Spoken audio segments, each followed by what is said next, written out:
J'avais sans doute pris ma décision durant mon sommeil. Peut-être était-elle, en fait, arrêtée depuis bien longtemps dans mon esprit, depuis le jour où j'avais entendu mon père affirmer qu'aucun homme ne pouvait traverser les bois sales. Ce matin, j'avais à cœur de lui démontrer le contraire, de lui prouver qu'un demi-fils qui n'osait pas tripoter les poissons était cependant capable de marcher des jours et des jours dans la forêt. Il n'y avait aucune bravade de ma part dans cette attitude. Je voulais seulement accomplir quelque chose dont mon père serait fier. Je voulais lui montrer que, une fois au moins dans ma vie, j'irai au bout de moi-même. Je voulais simplement que ce lointain trajet me rapproche de lui. Je n'avais pas de boussole, mon équipement était ridicule, mes vivres insuffisants, mon pari insensé, digne d'un fou s'écartant de son immémoriale diagonale, mais en attendant l'aube, je ne doutais pas un seul instant de ma réussite. D'après la carte, il me suffisait de marcher pendant 4 ou 5 jours vers le sud-ouest pour rejoindre la route des forestiers. J'ignorais à quelle allure je progresserais, mais j'avais foi en la pertinence de mes calculs. J'allais avoir chaud, froid, peur. Les ronces allaient me griffer, les bêtes mes pieds, mais rien de cela ne m'impressionnait. Cette nuit, le bain dans le lac m'avait transfiguré. Le sud-ouest ? Aucun doute. C'était droit devant moi. Très vite, une idée s'installa dans mon esprit. Je possédais un atout majeur par rapport aux hommes qui m'avaient précédé en ces lieux. Je n'étais pas, comme eux, perdu, puisque j'avais délibérément choisi un itinéraire. Je n'errais pas dans la forêt, je la traversais. Cette nuance sémantique était capitale. Elle marquait la différence entre un navigateur et un naufragé, un nageur et un noyé. J'étais habité par la confiance. Elle m'abandonna très vite. C'est vers midi, quand la chaleur commença à s'engouffrer sous cet immense manteau, que je pris conscience que j'étais en train de commettre une irrémédiable folie. J'étais à 1000 lieues de mon but, mais déjà bien trop loin du bungalow pour espérer faire marche arrière. Mon sens de l'orientation n'émettait plus aucun signal. Je ruisselais de transpiration, et une sourde angoisse se chargeait de m'informer des modifications de mon nouveau statut. Mes prétentions de navigateur s'arrêtaient ici. Je débutais, désormais, ma carrière de naufragé.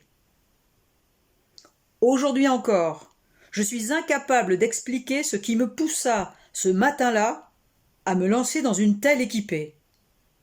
Était-ce l'effet d'une fièvre vitale, la conséquence d'un moment d'égarement, le choc émotionnel d'un bain de jouvence, l'œuvre destructrice d'un père immortel, la part du diable ou tout simplement un incommensurable, un incontrôlable orgueil de vivre. En revanche, je garde encore le souvenir du frisson glacial qui me traversa lorsque je compris que j'étais perdu au milieu de ce monde. Que dire de ma première nuit en forêt ? Je la passai comme un animal, roulé en boule dans mon coupe-vent, aux aguets, sursautant au moindre bruit, sans cesse réveillé par le froid et sombrant par intermittence. En m'apprêtant à lever le camp, je pris une ferme résolution. Je devais m'interdire à tout prix de m'interroger sur ma position tout autant que sur ma situation. Avancer. Me concentrer sur ce verbe. Oublier tous les autres. Avancer, marcher, mon unique préoccupation. Perdu, je l'étais. À défaut de boussole, seul un courage aveugle pouvait me conduire jusqu'à la route des forestiers. Oublier, marcher, m'en tenir à cette règle. Je compris vite, là encore, que c'était impossible, qu'on ne peut pas imposer un couvre-feu à son esprit. Il est incontrôlable et court plus vite que n'importe quelle jambe. Vous le pensez concentré sur son itinéraire, plein sud-ouest, et voilà qu'il traîne de l'autre côté des mers, assis dans l'herbe, souriant devant la tombe du chien.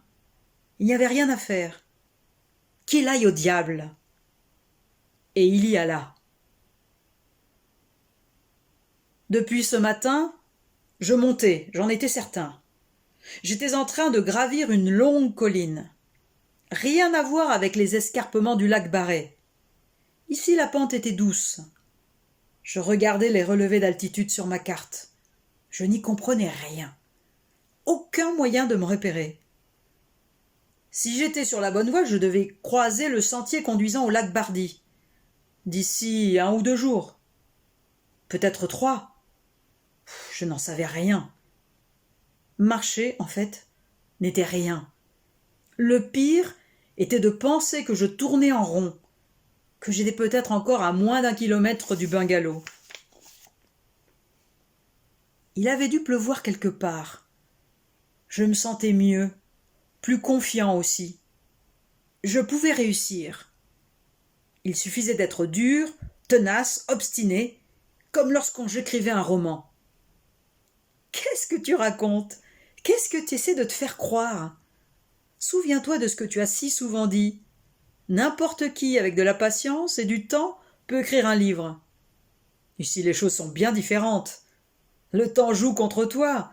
Et puis, compte tes bananes, tes barres de chocolat, regarde ce qui te reste comme eau.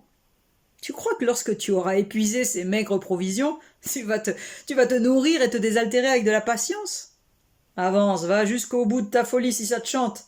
Rêve même que tu vas t'en sortir, mais cesse de te mentir.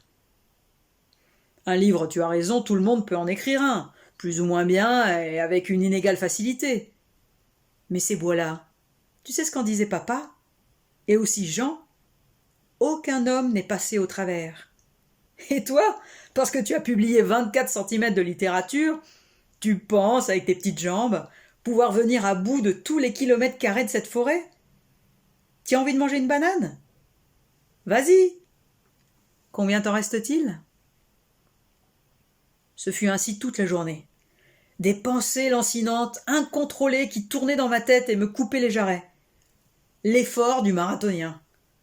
C'est à cette idée que je devais me raccrocher, me préparer à passer par toutes les phases d'exaltation et surtout d'abattement que connaissaient ces coureurs. Une seule chose me différenciait d'eux, une chose effrayante. J'avançais en aveugle, ignorant tout du parcours jusqu'à la direction dans laquelle se trouvait l'arrivée. À la tombée du jour, je nettoyai un petit espace en bordure d'un gros rocher et me mis en quête de bois pour allumer un feu. La température avait singulièrement baissé. La nuit allait être froide.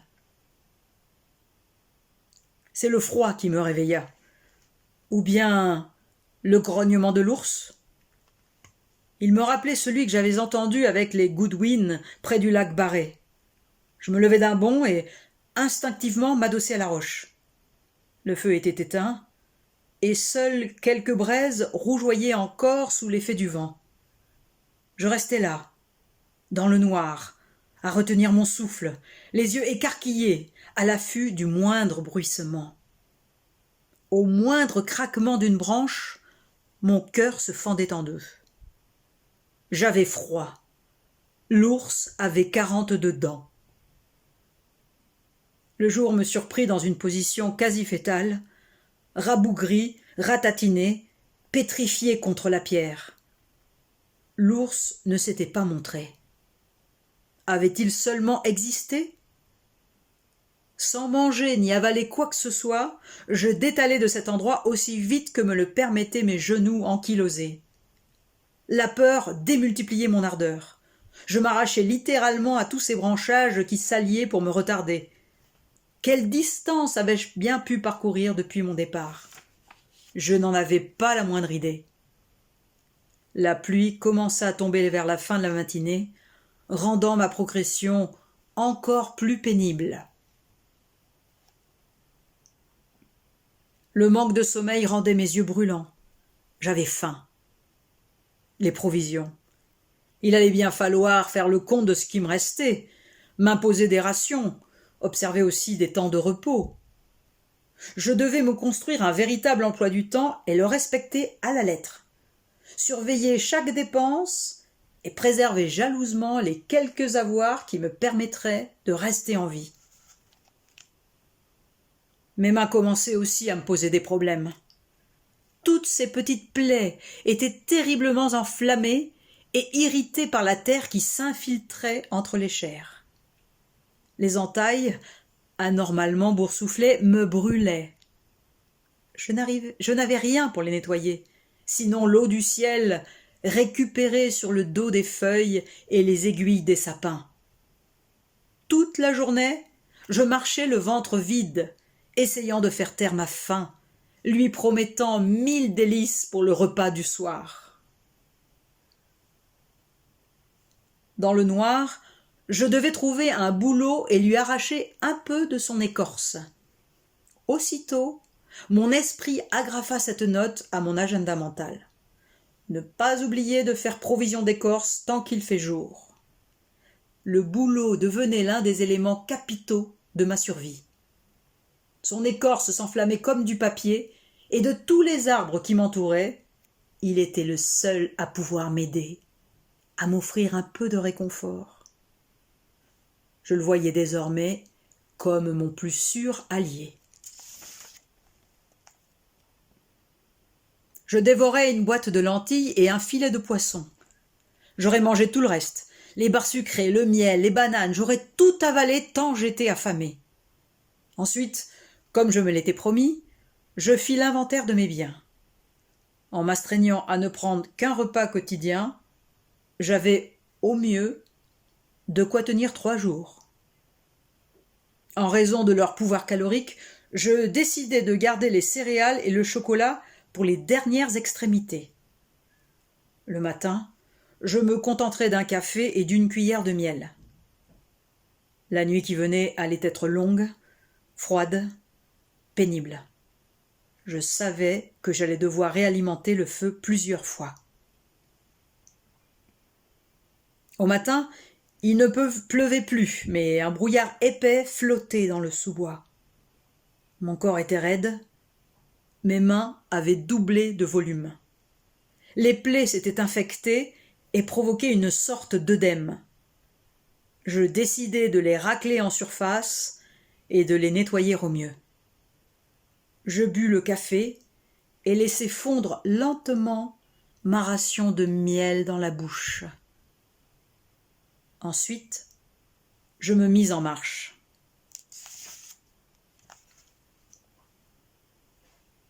À mesure que je grimpais, les arbres se faisaient moins denses et la végétation, elle aussi, se raréfiait. Et soudain, je vis la trouée, le ciel, le soleil, les nuages et l'immense étendue d'eau. Je sortis la carte de ma poche et compris que je venais d'atteindre les rives du lac Bardi. Cela ne faisait pas de doute. Aucun autre plan d'eau n'avait une telle taille, n'était situé à une pareille altitude. 1250 mètres. C'est ce qu'indiquait le relevé. Ma route avait été la bonne. J'étais à mi-chemin de mon trajet. Le chemin des forestiers était à 3 ou 4 jours de marche, quelque part en bas de l'autre côté de cette petite mer. Le demi-fils avait accompli la moitié du parcours. Rien que pour cela, je l'admirais. Une demi-boîte de lentilles, un filet de haddock séché, une banane, un café et une bouchée de miel, tel fut mon ordinaire. Mais je voyais le ciel, le plein ouest, les étoiles. J'avais le sentiment d'avoir réalisé quelque chose d'extraordinaire. Et à côté de moi, les flammes dansaient comme pour crier au monde que j'étais encore en vie. Je me confectionnai un lit d'herbe tendre, bien plus moelleux que ceux que j'avais connus jusque-là, et, caressé par une douce chaleur, m'endormis sous la lune.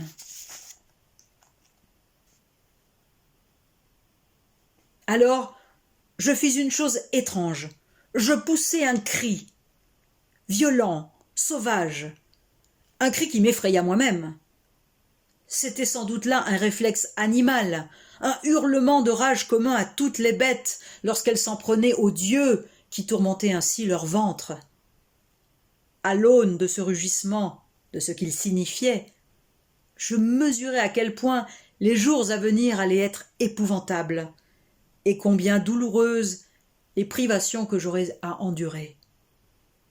Encore fallait-il que je ne déviasse pas de ma route, mais je préférais ne pas y songer. Et pourquoi donc? Pourquoi refuser de voir ce qui t'attend? Tu as toujours été un homme de tangente, de fuite, d'abandon. T'es-tu seulement posé la question de savoir ce que tu faisais ici, dans cette forêt, à bramer sous les feuilles? Papa, tu te sers un peu trop souvent de lui. Dans le fond, heureusement qu'il est mort. Cela te permet de t'imaginer que c'est à cause de lui que tu es là, à te traîner comme un ver dans toute cette merde. Sinon tu devrais bien admettre que c'est toi, et toi seul qui t'es fourré dans cet enfer. Pourquoi? Tu veux vraiment le savoir? Tu te souviens de l'orignal? Pas celui que t'as laissé mourir, l'autre. Il avait un gros avantage sur toi. Il n'avait pas de mémoire, pas d'histoire, aucun souvenir du passé, ni de ses parents. Il ne possédait ni éthique ni morale, et n'était encombré que du poids de ses os et de son pelage. D'une certaine façon, il était libre. Et la seule chose qu'il avait à fuir, c'était son prédateur. Toi, c'est différent. C'est à ton passé que tu tentes d'échapper, à ton histoire, à ce que tu es devenu. Si tu es ici, c'est pour ça, pour tester la longueur de la chaîne, pour t'évader de toi-même, pour perdre dans la forêt ce type qui, la nuit, crissait des dents parce qu'il n'arrivait pas à se mordre, à se déchiqueter. Ce n'est pas pour papa que tu es là, mais à cause de tout ce vide qui pèse tant et que tu t'épuises à charrier en toi. Vas-y, marche, va vers le sud, l'ouest, va où tu veux. Mais sache bien une chose, jamais tu n'échapperas à ton prédateur. Partout il te suivra, parce que ce prédateur, c'est toi. Tout cela ne m'intéressait pas. Ces mots n'existaient pas, ils ne sortaient d'aucune bouche, je n'avais pas à les entendre. Si mon estomac ressentait des crampes, mon esprit, après tout, avait bien le droit, lui aussi, de se tordre dans tous les sens, de gargouiller ce qui lui passait par la tête. Mais cela ne faisait pas taire le froid, ni mes douleurs dans les jambes, ni la vermine qui était en train de ronger mes mains. Marcher, penser aux lentilles, au repas du soir, au repos près du feu de camp. Le problème, c'est que cette forêt devenait à chaque pas plus obscure, plus dense, plus impénétrable. Je n'avançais pas. Des doigts hérissés d'épines me retenaient sans cesse par les manches, freinaient ma progression, me lacéraient les paumes et le revers des mains. Des arbustes têtus me barraient le passage. Quant aux arbres, ils se contentaient de me priver de lumière et de brouiller ma route en me cachant le ciel. Je n'osais pas réfléchir à la distance qui me restait à parcourir. À mon rythme actuel, je n'en viendrais jamais à bout. Je me souviens alors de m'être retourné. Derrière moi, la forêt avait déjà tout effacé. Il n'y avait plus la moindre trace de mon passage. C'était ce genre de détail qui, par sa symbolique, me brisait le cœur et me cassait les jambes. Il me restait à peine de quoi préparer 4 ou 5 tasses d'un café très léger. Je n'avais pas sommeil. Quelque chose rôdait en moi, une boule visqueuse qui n'en finissait pas de rouler, brouillant mon estomac tout autant que mes idées. La panique, peu à peu, me gagnait. Pour l'étouffer, couvrir le silence et les crépitements du feu, j'employais une méthode que, enfant, j'utilisais déjà. Je me mis à parler à voix haute. J'énonçais d'abord les titres de tous mes livres, dans l'ordre de leur parution, en mentionnant pour chacun le nom de l'éditeur. Je m'attaquai ensuite à la formation de l'équipe du Stade de Reims de la saison 60-61, que je ne pus reconstituer en entier. et je continuai ainsi à psalmodier une longue litanie de noms de sportifs qui avaient marqué ma jeunesse. Ma tension retomba. Je respirai plus librement. Je poursuivis avec des mantras stupides que mon père avait pour habitude d'énoncer à une vitesse hallucinante et de manière inattendue. C'est ainsi que je retrouvai un peu de paix, en criant ces inepties à la face d'un monde sourd. C'était, j'en conviens, une bien étrange thérapie. Et j'avoue que, à ce moment-là, si j'avais eu suffisamment de recul pour me regarder rationniner ainsi auprès d'un feu de bois, perdu au beau milieu d'une forêt, cerné par la solitude et l'effroi, oui, je crois bien qu'une légitime frayeur se serait emparée de moi.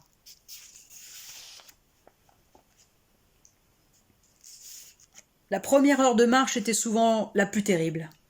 Il fallait relancer tout mon corps, les muscles froids, convaincre les ligaments de s'atteler à leur tâche, faire taire un à un les points de contracture, ignorer les courbatures, encourager la meute des muscles et trouver les mots justes pour remotiver l'ensemble de cet équipage hétéroclite, moitié viande, moitié os, de moins en moins certain de voir ses efforts récompensés.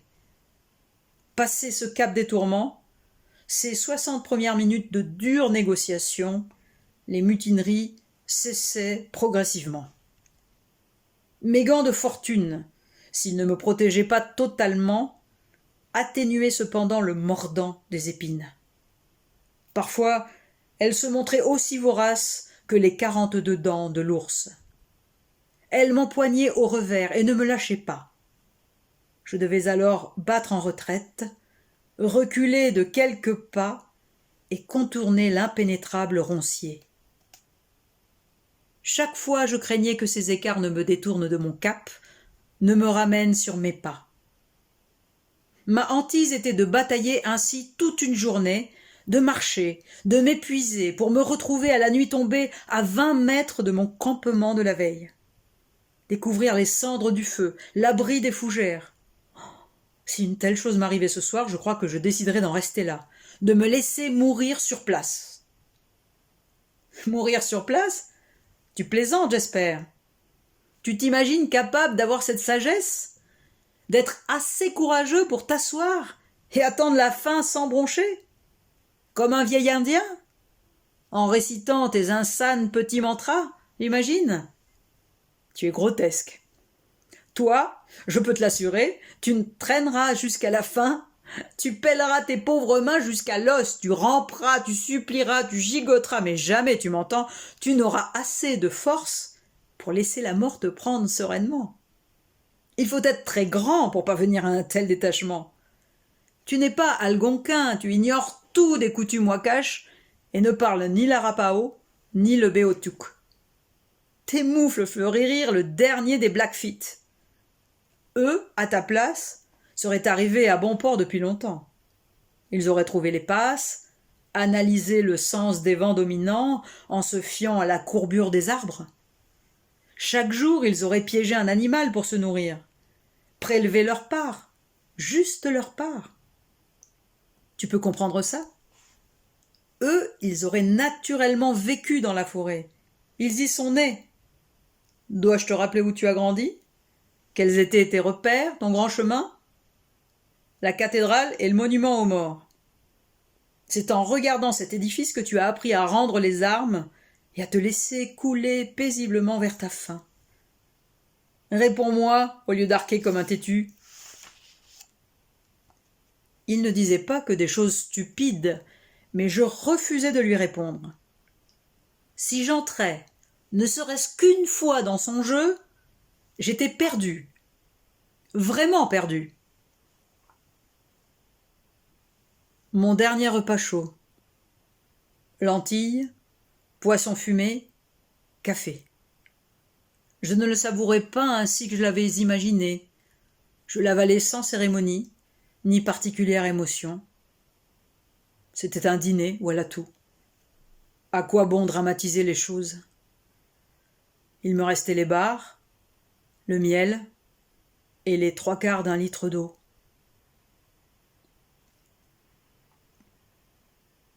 Le froid était de plus en plus intense. La nuit, il devait faire 4 ou 5 degrés. Je priais pour qu'au moins il ne pleuve pas. Le souffle de ma respiration se transformait en une vapeur blanche qui s'élevait lentement vers le ciel.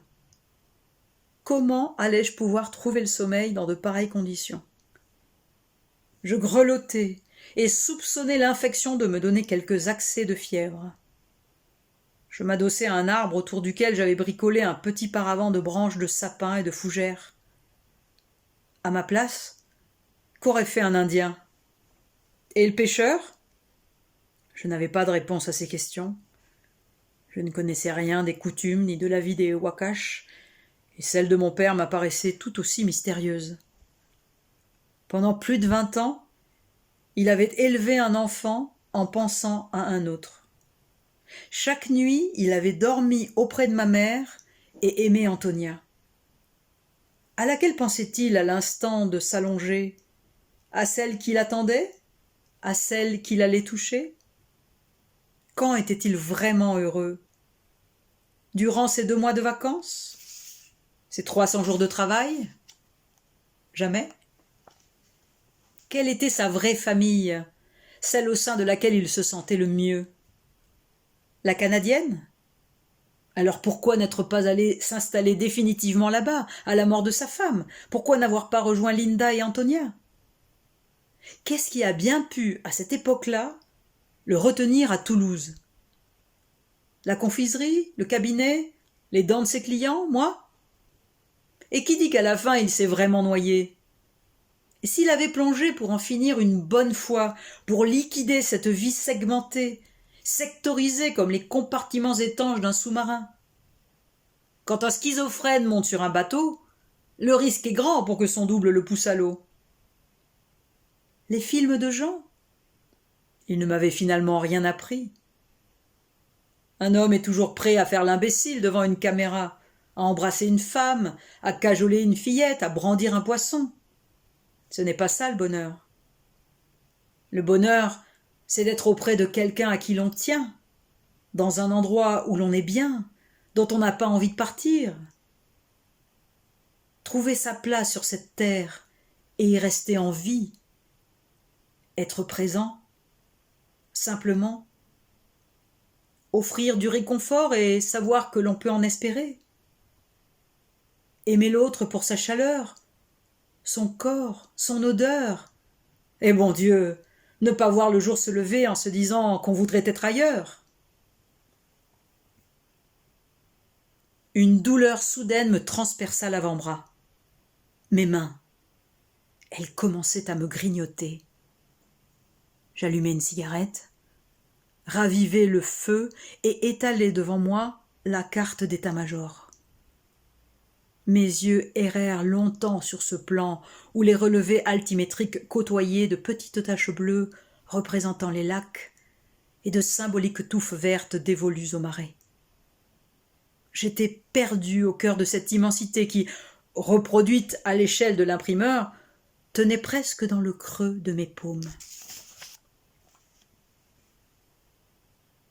La faim, elle était là, présente comme un caillou dans la chaussure, irritante, blessante, exaspérante. Et je savais n'avoir plus rien de substantiel dans mon sac pour la raisonner. 2 barres de chocolat, 2 autres de céréales, un demi-pot de miel et l'eau. Elle avait bien baissé, l'eau. Si la fièvre s'en mêlait, il faudrait pourtant que je boive. À midi, mon visage était brûlant et mes mains en feu. Les choses se précipitaient. L'infection gagnait du terrain. Je refusais de faire une halte de peur de succomber à la tentation de laisser plonger ma main dans le sac pour y prendre ce que tout mon corps réclamait. Du sucre, du cacao, du riz soufflé, n'importe quoi. Cela réduirait à néant mes dernières chances. Avancer, marcher, ne rien écouter, et qui sait, ce soir ou demain, peut-être, la route des forestiers. Moi qui n'avais jamais eu de foi, qui doutais de tout, Je me raccrochai à cet espoir.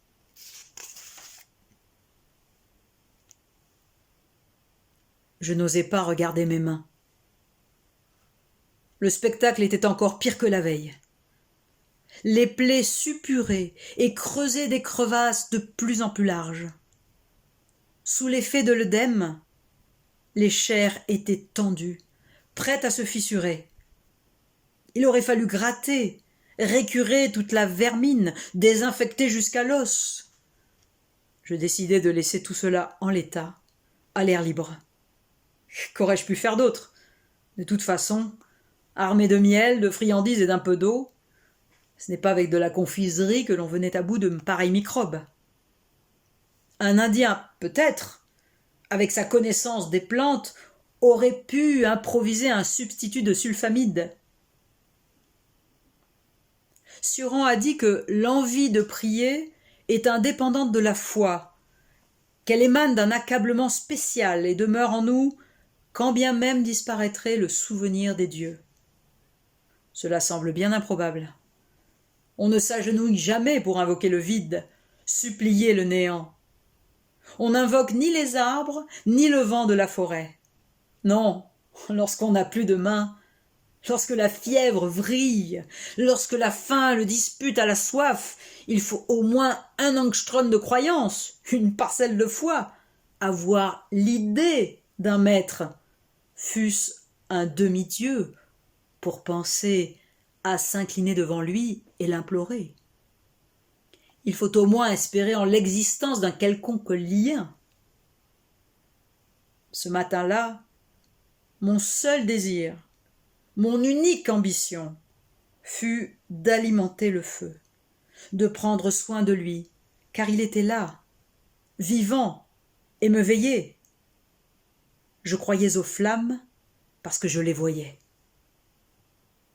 Lorsque j'émergeai de ma somnolence, je sentais la fièvre me parcourir, me dévorer comme une fourmilière. Le seul fait d'aller chercher des branches m'épuisait. Mes articulations, pareilles à un vieil engrenage rouillé, étaient grippées. Je ne pouvais plus plier les doigts et le froid soudait mes vertèbres. J'essayai d'uriner longtemps, mais n'obtins que le maigre filet d'une pisse brunâtre qui me brûla l'urètre.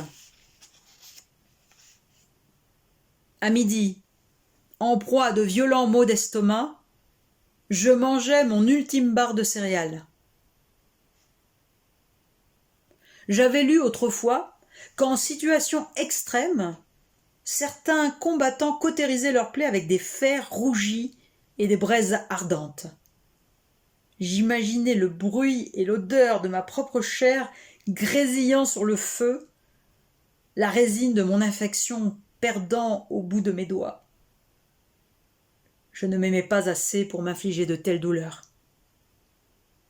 Ce n'est pas la vigueur du froid qui me tira de mon sommeil, mais bien mon père. Soudain, je sus qu'il était là. Je sentis sa présence. Son regard pesait sur mes épaules, parcourait mon dos.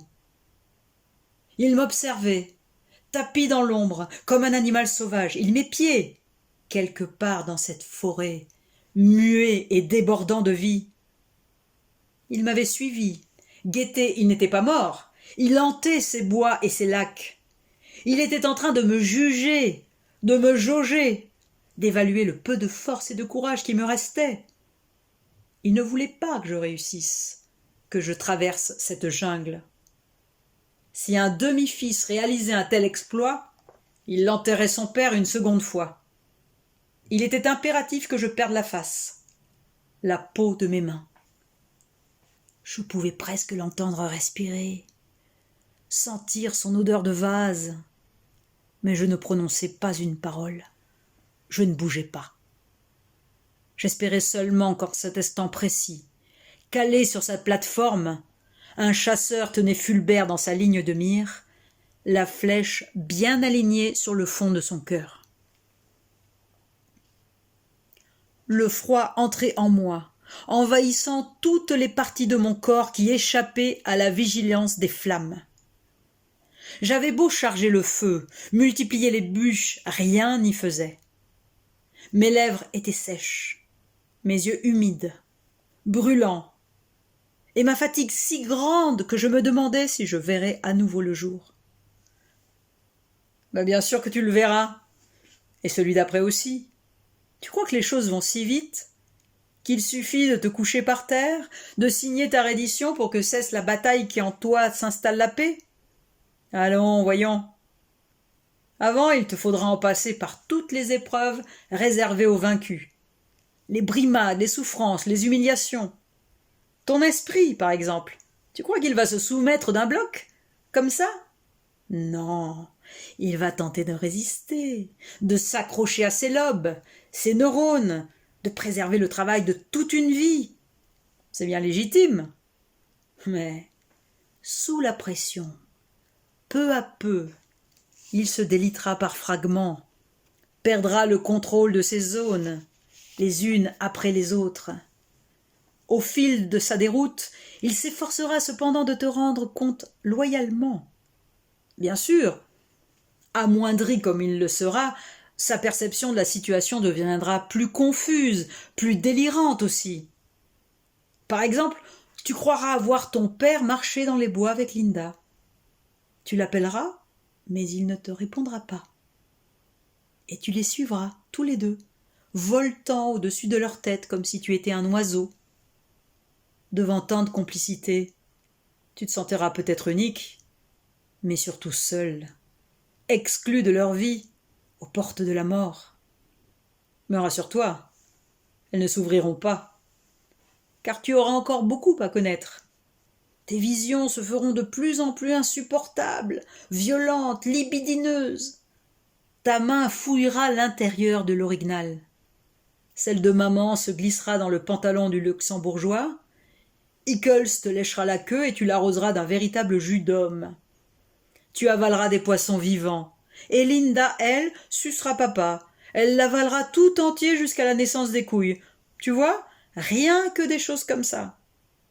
Tu rêveras même peut-être que tes mains sont saines, que tu marches, que les arbres s'écartent devant toi, te tracent une voie royale jusqu'à la route des forestiers. Va savoir ce qui peut se passer dans ta tête à des moments pareils. Ton corps, lui, c'est une autre affaire. Tu vas le sentir passer. Il est soudé à toi. Alors, forcément, il n'acceptera pas que tu capitules. Par colère ou dépit, il t'infligera des souffrances atroces, au-delà de tout ce que tu peux imaginer. Tes mains, tiens, tu croiras que 1000 chiens se les disputent, que leurs crocs les arrachent. Ton ventre, pareil. Il se tordra dans tous les sens comme un fœtus affamé, te grignotera tel un rat. Parfois tu éprouveras la sensation qu'il te mange de l'intérieur. Et malgré la fièvre, les tremblements, les frissons, tu connaîtras la vraie faim, l'inextinguible soif. Tu lécheras l'humidité des feuilles, tu laperas le jus de tes plaies, tu boiras ta maigre urine. Tu mastiqueras des écorces, fouineras dans la terre en quête d'un ver ou d'une larve, et tout cela durera un temps infini. Dors maintenant. Le feu est clair, le jour encore loin. Tu ne peux pas trouver le sommeil? Tu en es bien certain? Alors, je vais te donner un petit sujet de réflexion. Je ne décris pas vraiment cet homme-là, simplement assis près de lui, je le veille comme un ami qui va mourir. Tu ne vois pas où je veux en venir? Dis-moi, à papa, lui as-tu déjà demandé où il voulait en venir quand ta sœur le prenait dans sa bouche? Quand le jour se leva, je sus simplement que j'étais en vie, que je respirais, que mes membres bougeaient. Mes yeux voyaient encore le monde tel qu'il était, et mon esprit avait suffisamment de discernement pour distinguer le chaud du froid. J'avançais en titubant. Les arbres adoptaient envers moi des attitudes soupçonneuses, hostile. Il se solidarisait avec mes détracteurs, obstruait le passage. Je ne m'affolais pas. Je savais que tout cela ne durerait pas, que ce n'était qu'une illusion passagère, une dernière tentative que l'on faisait pour me faire basculer dans la fosse. Et le fils s'éloigna, laissant le père derrière lui. Et il s'engouffra dans la première brèche que lui offrit la forêt. Et il marcha, en protégeant ses flancs, pour éviter qu'une main ne se glisse sous ses côtes et n'empoigne son cœur. Il savait ce dont les sorciers étaient capables. Le tranchant de leurs yeux, l'habileté de leurs doigts, et il avança dans la douleur et dans la peine, et essuya les larmes qui coulaient de ses yeux. Et redressant la tête, refusant de signer la capitulation, il fit taire une à une toutes les voix réfractaires qui l'exhortaient à collaborer, à concourir à sa propre perte. Et il les aligna contre le mur. Et, sans se préoccuper de la loi, il tira dans le tas. Et ce travail fini, il se dit qu'il y arriverait, car il tenait à la vie. Et cette vie, il sut qu'il la portait en lui beaucoup plus intimement et profondément qu'une femme angésine. Et il oublia le chant de ses tripes, sa bouche asséchée et ses mains gémissantes. S'il le fallait, il poursuivrait sans elle. La voix avait raison. Il ramperait jusqu'à l'os, jusqu'à la moelle des dents. Et la mort, déçue, s'éloigna de quelques pas, comme quelqu'un qui réfléchit devant un miracle sans Dieu. Et il profita de ce relâchement pour accélérer l'allure, espérant que les buissons recouvriraient sa trace. Et il courut ainsi tout le jour, et même la nuit, et il avait des yeux qui maintenant voyaient dans les ténèbres, les yeux d'un animal qui veut sauver sa peau. Et puis, sans qu'il sache pourquoi, sans même s'en rendre compte, lourdement, il tomba, en faisant sur le sol le bruit sec de la pierre. Et il sentit la forte odeur des aiguilles de sapin, les vapeurs de l'humus. Il relâcha son corps, et il ferma les yeux. Ce fut le vacarme qui me réveilla, un bruit assourdissant de perceuses électriques qui vibraient dans mon oreille. J'ouvris les yeux et vis que l'air fourmillait de 1000 insectes. C'était une nuée de mouches. Elles couraient sur mes plaies, dévoraient mon visage, s'infiltraient dans mon cou et jusque dans le fond de mes conduits auditifs. J'ignorais combien de temps j'avais dormi. Peut-être 1, 2 jours. Je roulais sur le côté, chassais la vermine qui m'assaillait et tentais de m'asseoir. J'étais incapable de dire si j'avais froid, soif ou quoi que ce soit d'autre. Mon corps était en bois, un tronc couché parmi les arbres. Je restais là, assis un long moment, regardant mes mains sanguinolentes, mes jambes mortes, passant et repassant ma langue râpeuse sur mes lèvres gercées, fendues, humant l'air dont je pouvais capter les plus légères fragrances. Mes vêtements avaient l'exacte couleur de la terre. Ils étaient trempés. Il avait dû pleuvoir. En moi, les voix s'étaient tues. Tout le monde avait déserté, m'avait laissé pour mort, y compris cette conscience raisonneuse qui m'accablait de ses sarcasmes. Ils étaient tous partis. J'étais seule, au cœur d'une grande maison vide, aux volets à peine entr'ouverts.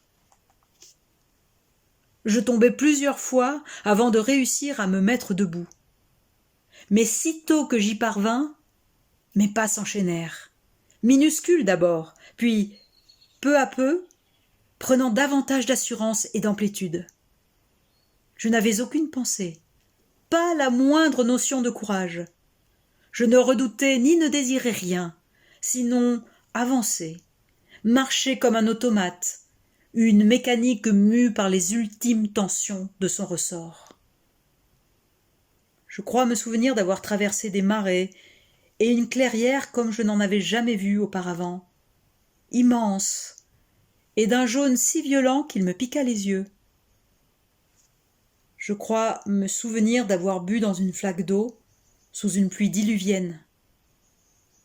Je crois me souvenir d'une longue nuit blanchie par les éclairs d'un orage. Je crois me souvenir d'un animal, une sorte de daim, si calme, qui, au lever du jour, chemina près de moi pendant de longues minutes, avant de disparaître en quelques bonds. Je crois me souvenir d'avoir mordu mes doigts pour m'assurer de leur présence autant que de leur sensibilité. Je crois me souvenir du ciel qui a commencé à percer au travers des feuilles, du soleil qui faisait des taches lumineuses sur ma veste. Je crois me souvenir des graviers qui ont crissé sous mes chaussures, de ce vide soudain, de toute cette lumière, de cette route rectiligne qui grimpait droit vers le ciel. Je crois me souvenir de ce nuage de poussière qui s'élevait à l'horizon. Je crois me souvenir d'avoir désiré ce lointain camion plus que tout au monde. Je crois me souvenir, en l'attendant, de m'être couché sur le sol et d'avoir tout laissé filer. La douleur, l'épuisement et même le bonheur. L'immense fierté de l'avoir fait.